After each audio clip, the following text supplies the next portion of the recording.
one of the biggest complaints that if I do hear a complaint about the book, there's so many characters I couldn't keep track. Who would play, for example, Meredith? Did you watch Succession? Yep. Sarah Snow? No. Yes. Oh. I feel like I can see her. She's so kind of good at being like appealing but unlikable at the same time. Hi guys, my name is Namita and I'm so thrilled today to be interviewing a writer like myself. This has been my biggest dream, to speak with a writer hands-on after reading a book, and the book is called Help Wanted, which is the Nod's pick for October. I thoroughly enjoyed reading this one, and now I have Adelle with me for a conversation on the book and everything about it. So hello Adelle, welcome to this conversation. Hi, I am so excited to be here, and I'm excited that you're so excited, because I think sometimes, I don't know, writers can be a little tiresome and stuffy, so it's nice that you're excited. I feel that writers are doing it's God's job, like you leading a life of inquiry and resonance and allowing us into your minds. It's just the most noble profession for me, I feel. And I think you're living the life that all of us, especially in where I'm a creative freelancer, very different to the kind of world that we've built in here. So it's like the dream job for so many of us to be able to write, to have to have it as a profession for us. So it's a dream, I feel, to speak to a writer and to get into your headspace and know about how you've written this. But coming to the book Help Wanted, I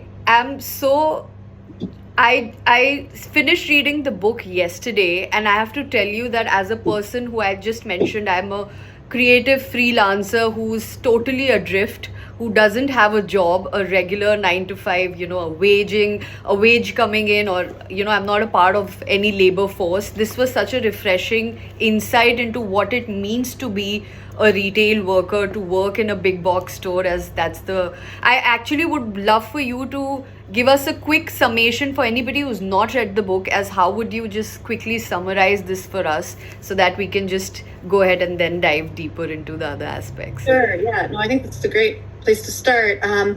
So the book is about a team of workers at an American big box store, and I always wonder how well it translates to other countries, but this is a store that sells everything. The book follows a group of workers who come in very early in the morning before the store opens to unload the trucks of new merchandise that arrive each night. And so the workers arrive at about 4 a.m. before the sun is up and start unpacking the truck. And the goal is to get all the merchandise on the shelves before the store opens at 8 a.m. They sometimes manage, sometimes don't. There's often a backlog, and that's because the store the store's kind of cheap. It won't hire enough people to actually get the job done because it's trying to save money. It's competing with online retailers. So it's really about the workers' lives, their work life, their relationships with each other, and their economic aspirations to have a more stable life. Because as it is, they're not paid very well. There are very few chances for advancement. They have very irregular hours. They don't know how many shifts they'll get in a week, and that makes it very hard to pay their bills. And they're kind of just stuck in a way of life where they work hard, they like the work, they have fun together, but they don't have kind of economic security or sense that there's a path someplace where they can move forward that they would like. And maybe that's a good place to start. Yeah. No, that's exactly what I gathered from, once I started the book. But the one thing that really took me aback was the quote that you start off with, which is a George Eliot's quote that the book opens with, which is, "What makes life dreary is the want of motive." I actually made sense of it once I had finished reading the book, because obviously once you've read the book, what actually you deep dive into all the retail workers and their lives and their interpersonal dynamics. But what made you choose this quote as the starting point of the book? Once now that we know the plot, what made you choose this as the starting point? Well, that's funny. For a long time, I was looking for a quote to start the book, and I thought I would go with something overtly political about labor and the working class and economic history, or sort of the brotherhood of humanity, something very overt that touched on these issues of poverty and economic exploitation and justice, but it all felt a little like one-to-one. Like, I do think this book is a strong economic message, but I also wanted it to be a novel that works on a human level. Yeah. And I love George Eliot. She's probably my all-time favorite author. So I was just reading a George Eliot novel, Daniel Deronda, and I came across that quote, and it was not at all like what I was looking for. Nor is it even a big famous quote. It's not like something you see quoted elsewhere. I was just sort of stumbling on it in a paragraph, and I was like, actually, this is really relevant to my book, because what happens in the course of the book is the group of workers who the book is about, they come up with a scheme in order to get rid of their bad boss, to get her off their backs by getting her promoted to store manager. And then they think one of them would also be able to get a promotion to her job, because if she were promoted to store manager, it would create a domino effect where the manager under her would get her job and one of them would get his job. Yeah. So the book follows this scheme, and all the workers are all the main characters just get very involved in the scheme, and they're really actually kind of happier when they have this goal and purpose. Correct. So I saw that quote and I was like, actually, that might be perfect. And maybe my whole approach of just going head on with the economic epigraph was itself like not the way to go. Maybe to emphasize that this is also just a book about people, and people, just because they work in the warehouse of a retail store doesn't mean they're any less like subject to these human emotions and human whims as anyone who works in an office, or it's just, and I feel like this idea of wanting a goal and a motive is just something I think that is universal no matter what kind of walk of life we're in. Yeah.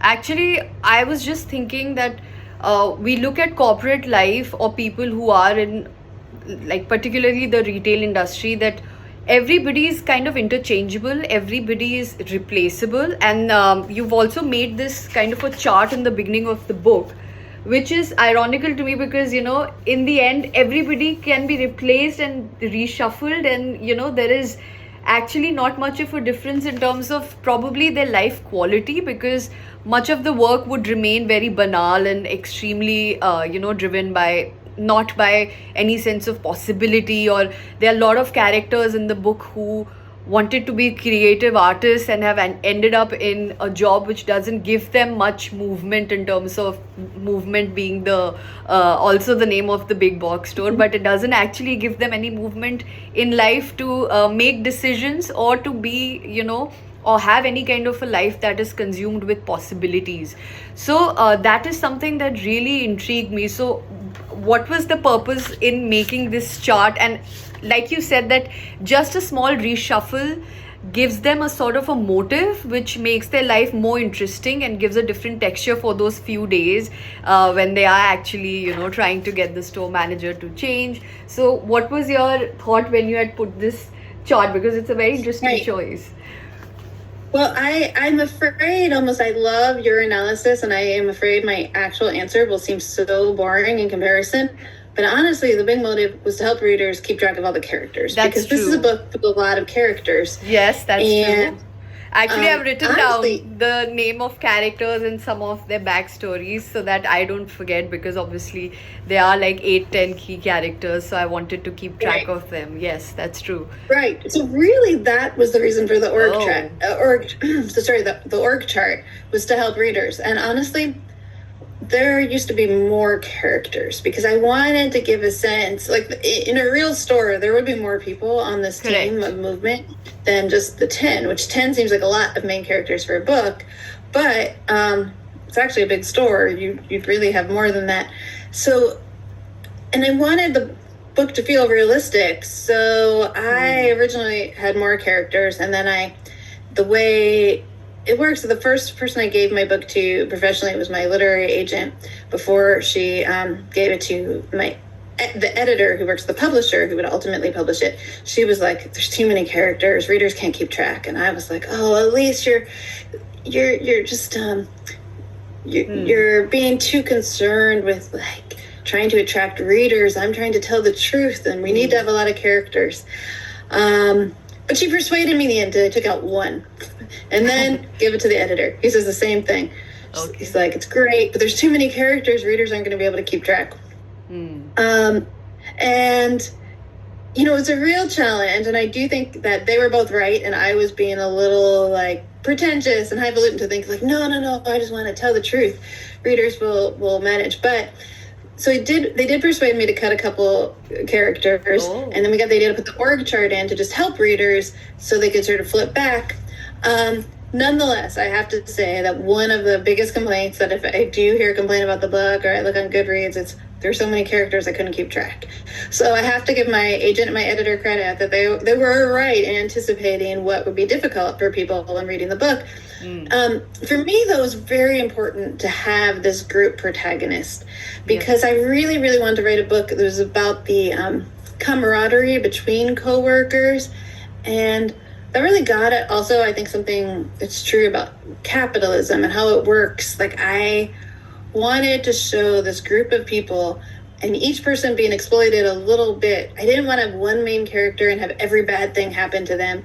Like, I feel like that would be a little bit of a sentimental approach, and I felt like I wanted to do something that was more realistic, and this required a group protagonist. You have this group of people and they all have different issues. I've heard that you actually worked at a big box store for 6 months before you started writing this book. So how was that experience, and what actually prompted you to take that step to like get that in your life as a Right. Yeah, I absolutely could not have written this book without that experience, because for me, so much of what was important to me about this book is for it to be very, very realistic about like American retail at this time, and why I think it's really, really hard for people to become unstuck or achieve like not just a middle class life, but even just a lower middle class American life that you can work and have a job for years, but because the hours are unpredictable, because it's just very expensive to find an apartment and a car on what these kinds of workers are paid.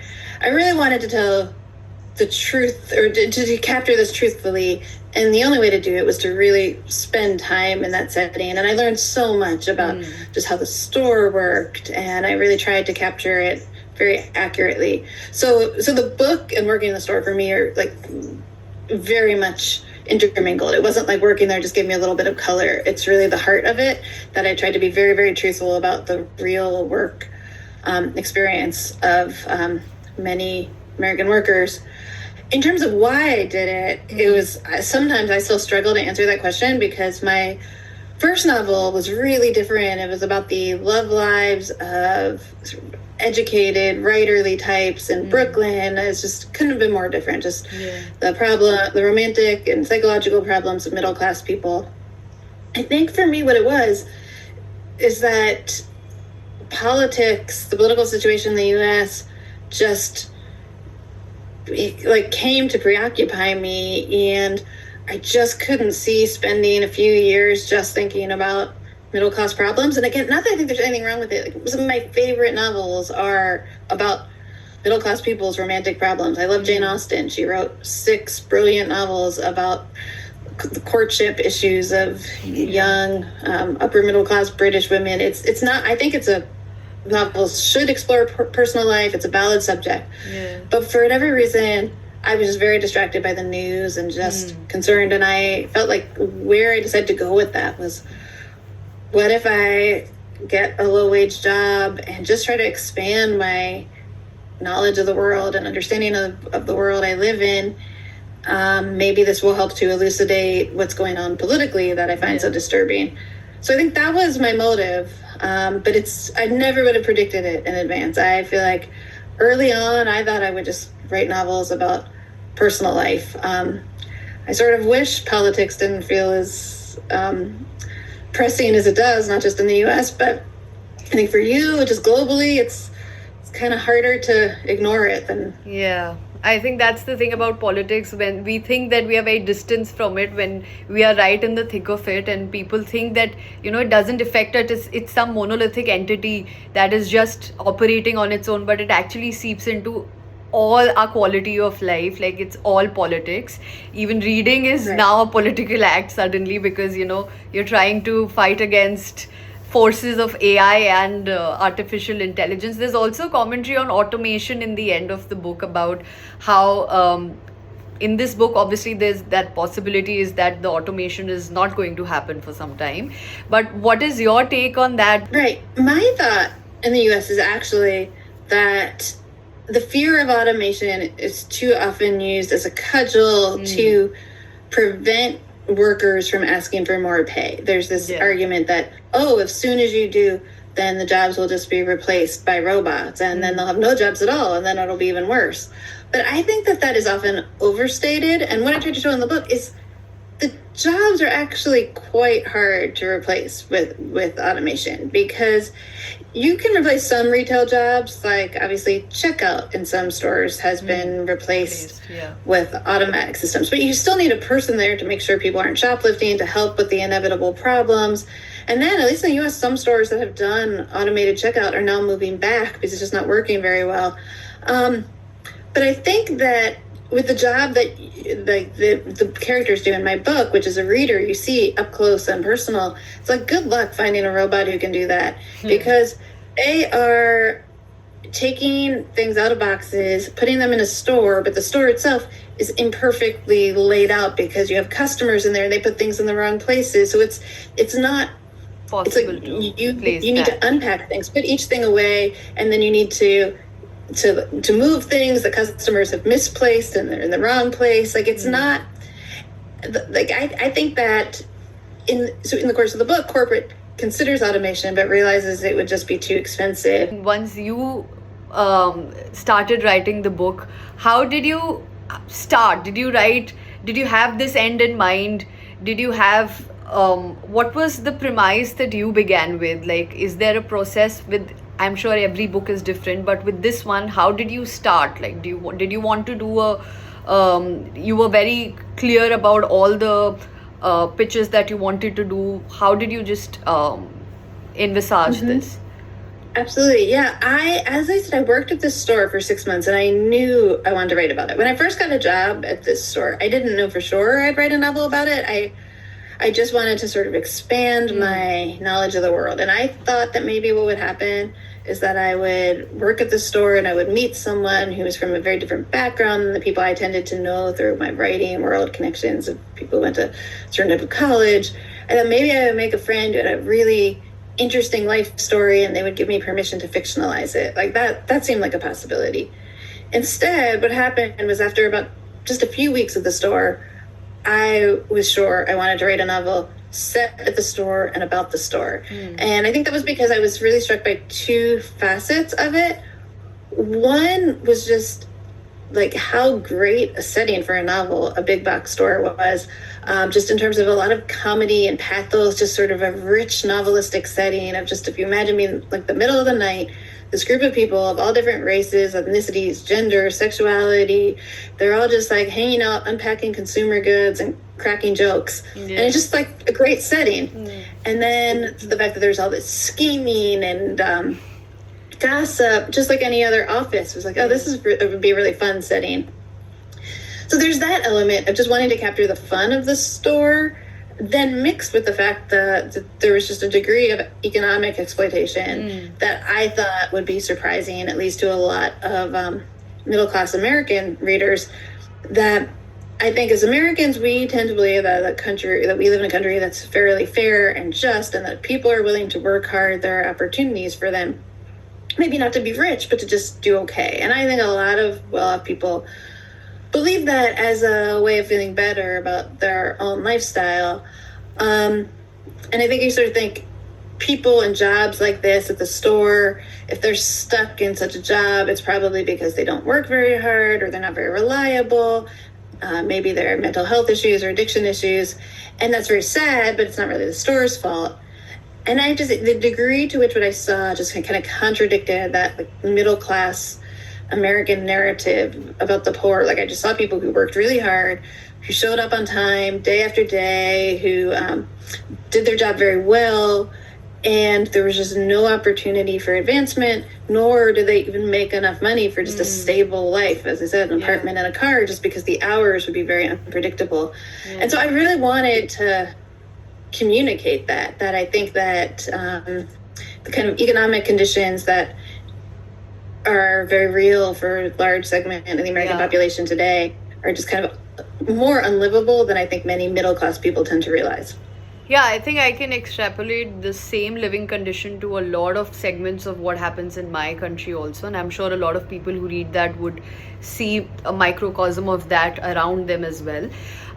What did you want the reader to feel at the end of the book? I guess my goal would be for readers to feel a little bit shaken. Again, I can speak mostly for an American audience, and I think that sometimes people in other countries are maybe a little bit more realistic and clear-eyed. I don't know if that's made general sense, but I think as Americans, we've been told over and over again that we have this. This is the country, a narrative that sort of says that if people work hard, they can get ahead. That this is the home of the American dream. This is why people want to live here. And I think Americans are very apt to believe it. So my real goal was to challenge that a little, to be like, this is what it's like. Do you feel comfortable with this? Is this what you mean by opportunity? And I didn't want to sugarcoat it, but just to sort of have reality maybe push up against some of the justifications or rationalizations or myths that have developed. So I can't really say, like, I know what I'd want to do with that, but in my mind, I didn't want to write a book that was too much like an activist book that was like telling other people exactly what to do with it. In my mind, I've become very concerned about labor issues, and I have some policy ideas to make labor conditions better here. But I feel like those I want to keep out of the book. If in the book I could just bring people to kind of just be cognizant of as a first step, just be aware and cognizant that such conditions, such characters who have dreams, who are just getting stifled under such labor conditions, they exist. I think that's a starting point. And is there anything that you think that the future of this retail industry would look different? Like, do you have hopes for this to change or become better, or do you think it's going to be stagnant or even worse? I do think there are ways in which it could become better. So one of my policy ideas is the workers in the book, one of the things they struggle with is not having a regular number of hours per week. They just have however many hours the store wants to give them. And it makes it very hard to have a life because obviously you have to pay rent every month, the same amount of rent. You have to pay car payments. You have to pay your health insurance. Here in the U.S., you're not getting a break based on like, well, I didn't get that many hours of work this month. Yeah. So I had this proposal that would basically put in place like a right to full-time work, like predictable hours for people who work at large companies. Like, I think is one thing, if you have a little small coffee shop and you are looking for a little bit of extra help, maybe you can't afford to offer someone 40 hours a week of work. But if you're Walmart and you employ 1.5 million American workers, I don't think there's any reason why you need to hire 3 part-time workers whose hours vary versus 1 full-time worker. So I made this proposal that I wrote with an economist who does policy work, and we're publishing that. So I have some hopes that maybe there could be traction on this issue, but I also admit that I feel like the future is full of uncertainty. I feel like physical retail is in a challenging place because of the pressure from online retail. And, I don't pretend to know what the future looks like. I do think that the uncertainty should not be a reason why we can't pursue things that just look like basic fairness and decency. True. Yeah. Yeah, of course. And is there anything else that, for me, all the characters, from amongst all the characters, I really felt bad for Meredith towards the end.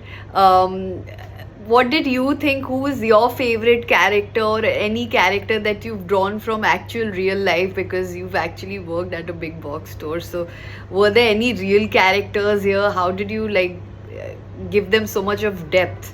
Any favorites amongst these? It's so funny. I feel like probably my favorite character is one of the characters I think maybe didn't come across as effectively as I would have liked. Which one is that? I mean, I'm very fond of them all. I do really like Nicole Yeah. because she's a young woman. I've liked she's- Nicole right from the beginning. That was obviously my first choice. I initially thought that the whole novel would be sort of refracted through her lens, and it will be through Nicole that we'll see. But yeah, then eventually towards the end is when I got to know Meredith's backstory. That's when I felt that pang of guilt for not liking her in the beginning. Yes, no, I mean, I'm so glad. I mean, I wanted to present them all in kind of complex terms. Then I feel like I'm also very partial to Milo, who I think would be like a very difficult person to work with, because he's kind of immature and self-involved, but he's also very creative and funny. And one of the things he does, he's the person who stands in the truck in the morning when they're unloading the truck and sends the boxes out down on this conveyor belt they call the line. Yeah. And he likes to do this performance art where he arranges the order of the boxes to tell a story. And I find that very funny and charming in the book, but it's like he is also a little bit impossible. You understand why the other coworkers roll their eyes sometimes when he talks, because he's just very immature and very self-involved and thinks everything is about him. And I mean, I wanted all the characters to be both realistic, but also to have personality. Like, I didn't want to do a thing where I was writing about poor people and made them like as if their only relevant characteristic was being poor. I wanted them to have senses of humor and be funny and just be very human. All and of real. them did. In fact, I felt. Oh, good. I'm so glad. I mean, that was really important. So, and I just thought that was like an ethical goal as well, because just because people are poor does not mean they are any less people than someone, characters we're used to reading about in fiction who are middle class. And so I just felt like that was really important to write about economic exploitation, but allow the characters to still have this humor and agency. And I think it's one of the reasons I like this plot where they come up with this scheme to try to get Meredith promoted, even though she's incompetent, because it's so kind of cockamamie. It just allows the characters to have some agency. It's like they've come up with it. It's a little bit kooky and funny. I feel like it lent some humor, which I felt like was important, because I wanted to, again, be clear-eyed about the economic circumstances, but not just be like unremittingly bleak of like. Actually, I feel that when a person doesn't have money, a lot of your personality becomes about thinking about money or how to procure money or how to, but that's not your only. Like, there's so many other facets to a person, even though they might not be in the best economic place in their life. There's so much that a person is going through otherwise also. Like, there are personally so many people who have partners, who have children, who have parents to take care of, even in this. So I felt like that all came across really well, and I think that's what I said, that gave a lot of depth to the characters and how they were breathing for me. But more or less, this is what I wanted to pick your brain on for the book. I also have a lot of questions besides that, because you also review books and you're a writer, and I'll not let you go without answering a few questions which I have. These are just quick questions you can just answer. And so the first is, do you have coffee or tea while writing? Yes. What? Coffee. Coffee. Oh, nice. I've seen that every person who is artistic, they have a very special ritual when it comes to coffee. All the writers that I read about have this very special, just a very detailed ritual when it comes to having their coffee. Do you also have any kind of a ritual when you have your coffee? I just use coffee as a bribe to wake myself up to get the day started. So I feel like my ritual is just making it and drinking it. That's good enough. I guess I do have a particular way in the French press, but I definitely need that coffee. And then I do switch to tea later in the day. So I guess in some ways it's like maybe I'm both. Like, I immediately said coffee when you asked, but that's because it's still morning here, so I'm still in the coffee mode. Yeah, but beverages, that means overall hot beverages. So when do you write? Early mornings or late nights? During the day, usually, because when my daughter is at school, so I have a 9-year-old, and so mornings and nights can be challenging. I mean, when I'm very involved in a novel, I will write at any time. Like I can't get it out of my head. I've got the words in my head, so I'll just kind of struggle to turn it off. And then when I'm on deadline for writing a book review, it's same thing. Like sometimes I'll have to work nights or have to wake up very early to just finish. But my regular schedule, because of just being a mom too, it's like in the mornings I'm usually up and making lunch and getting ready for the day, and then at night it's like cleaning up all the toys and the stuff. Wow. So for me, usually the work day is when she's at school. Is there any character whose dialogues and backstory flowed the easiest for you? I really like Raymond as a character. He's one who's a little bit like an underdog. He has an eye condition that makes him seem like he's blinking all the time or winking in one eye. It's a little disconcerting to other people. And he has kind of a low self-esteem, and other people don't really appreciate necessarily that he's quite good at the job and quite smart, except for the team's good boss, Little Will. He does see Raymond. And I just really relate to that. I can't complain anymore. I've been very fortunate as a novelist. I've done well, but I feel like for many, many years before my first novel was published, I certainly related to that underdog feeling as sort of just trying, like a freelancer, trying to make it in publishing. I felt like I wasn't, as a woman, I didn't have some fancy mentor who hadn't gone to like a prestigious MFA program. I didn't have like a famous writer backing me up. I just felt like I was just an underemployed tutor with a Microsoft Word document.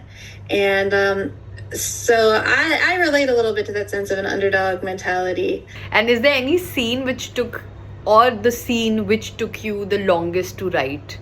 Probably the first 2 chapters, which are just all the characters getting to work and getting the warehouse, are the ones I just went back to and back to and back to, because technically they just seemed hard. Like I feel like in a normal novel where you have a single protagonist and it's about personal life, you can just introduce a character and have a problem happen to them. Like they need money, they are trying to decide whether to ask someone on a date or whether they'll be rejected, or it's something a reader can grasp. Here's your character, here's their problem, here's their situation. I just, like, what I was trying to do here seemed hard. It's like, okay, I want to introduce a setting, 10 characters, a job, somehow make it fun, and somehow get people invested. Yeah, actually, when I also think that if you get the beginning part right, then it flows much easier. Like the introduction of anything is the hardest to crack, I feel, even for I think so too. Yeah. Absolutely. And I'm sure because you have a particular setting, so you have a hook that you need to put across in your introduction for readers to just kind of latch on to that hook. Right, absolutely. Yeah. And can I ask, do you write also? Because you mentioned, because I know you're an actor, is that right? I do write. Right now I've not published anything in my life. I don't think I'll be publishing anything for the next couple of years. But I am, like, fiction for me is so hard to write. I only read fiction. I can write small observations and essays. I cannot write fiction. I think that's so hard. And do you think if it ever gets adapted into a show, who would play, for example, Meredith? Because she's one of the key characters. Anybody that you can, like, your brain can summon? I don't actually watch as much TV or as many movies as a lot of people. Like, I'm a little like, I will date myself because I feel like things I've watched are wow. are kind of, you know what I feel like would be great, not that this is like it happened, but did you watch Succession? Yep. Sarah Snow? No. Yes. Okay. Yes, that's exactly what I was The thinking of. minute you said it, yes. Oh wow, that's a fine choice. Which would be like, I mean, talk about 100% different world, from Succession to the big box store warehouse of just trying to get a promotion to store manager. Yeah. But I feel like I could see her. She's so kind of good at being like appealing but unlikable at the same time. Correct. And that's such a slippery slope. Like, you can get it right and you can get it totally, because Meredith is, by the end of I think that's one of the most complicated characters that you've written, because you suddenly have your sympathy, you feel that twinge of pain for her towards the end. So yeah, and so now, just as a reader to a reader, I can see so many books behind you, and so I just want to quickly take a quick like glance and see what you're reading. But I actually want to ask you, is there a book that is on your radar that you're reading or currently like you want to recommend to readers besides obviously your book? Is there anything that's caught on to your fancy? I just read and reviewed a book I really liked called The 10-Year Affair by an author named Erin Summers, about a like a young mom with a newborn who ends up falling for she's happily married, but she falls for a man in her baby group, and like a dad who's a stay-at-home dad, and I thought that was really nicely done. I am also right now, for some reason, I'm years and years too late, but I just read the book. There's something about Kevin. Wait, no, we need to talk about Kevin. I think I have it too. Yeah. I thought it was fantastic. I've seen the film also. There is a very, very moving, affecting film on that. Yeah. Yeah. So I'm so late on it, but I loved it, and I think that I had expected it to be a little more topical because I knew it was about a kid who winds up being killing some of his classmates, and I thought it might be a little more like a devastating, just a topical book about an issue. But I thought it was just a really rich, interesting character study about a marriage and a family as well. So I really enjoyed that one. I think the movie is something that now that you've read the book, you'd enjoy. I first saw the film and then got onto the book, but yeah, both of them I gotta go the other way. I haven't seen the movie either for whatever reason. And I also want to ask you that since you write book reviews, something that I am also trying to do in my life, that whenever I read a book, I try and just catalog my feelings about that book, because those feelings really slip out of your mind very quickly. So I want to catalog that. So that's what I do on my Instagram, or I read that on Substack, just reviews of books, which really I might not even end up reading the book, but the book reviews really matter to me. And you write book reviews, so what's the first thing that's likely to impress you about a book when you, even if you're not writing a book review on it? What's that first thing? I think for me it is kind of complexity of characters, but also I would say a big thing, actually, maybe even more so than complexity, is that I like books that are people, that have multiple characters and social situations. So I feel like there's a lot of auto fiction that's very, very good about doing one person's inner life and inner thoughts. And I feel like sometimes that can be great, really interesting if the person is really brilliant and funny and interesting. The way I think Sheila Heti is a good example of someone who does that very well because her mind is so interesting. But honestly, what I turn to fiction for is something I like more, that I think is a more 19th century novel type thing of multiple characters and social interaction and situations where as a reader you have different opinions on the ethics of it. I don't just want one person's brilliant observations about their own feelings. I'd rather have multiple people kind of clashing in a social way. So that tends to be something I like in a book, of I get a little bored of okay, let's just have someone else describing their own feeling. Again, if they do it really well, just a multitude of opinions and voices which are not necessarily in alignment, just different voices is what. Same. I think I also like reading about currently I'm in love with reading. I only read women writers. I don't know how I gravitate towards reading books which are written by women, and older women, and just how whatever complexity that they embody is something that really is become my favorite genre. And I just want to ask you, how do you decide what do you want to read next? Is there anything that, as a reader, that is there something that we can pick on from you? How do you decide? Because now there is an influx and proliferation of booktubes, and there are certain books which are being promoted all the time. So how does one choose a book? Yeah, I do not know that I'm so helpful for most people in this because I have very strange. I don't actually read that many contemporary books unless I'm writing a review. I really like 19th century novels, so I actually think I tend to be a very passive reader. Like I rely on books that have already been recommended a lot of times, and that's why they're kind of already like that's why they're in the canon or they're famous or they're reissues. Like so, I say 19th century, I like some early 20th century writers. So I feel like I am the kind of like freeloader who takes advantage of other people reading books so I can get the recommendations. And I tend not to read that many new books, in part because I just feel like, well, if I read an Edith Wharton book, for example, that I haven't read before, or that maybe I've only read once years ago, I just feel pretty sure it's going to feel like worthwhile because that's how I feel about Edith Wharton. Whereas a new book, I'm like, well, I don't know. What if I feel like it was a waste of time in the end?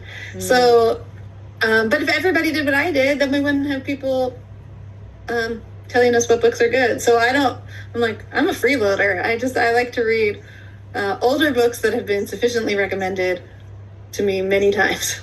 Yeah, that's fair enough because as a person who sees, I'm inundated with people recommending books, so that also becomes hard. You have to sift through that.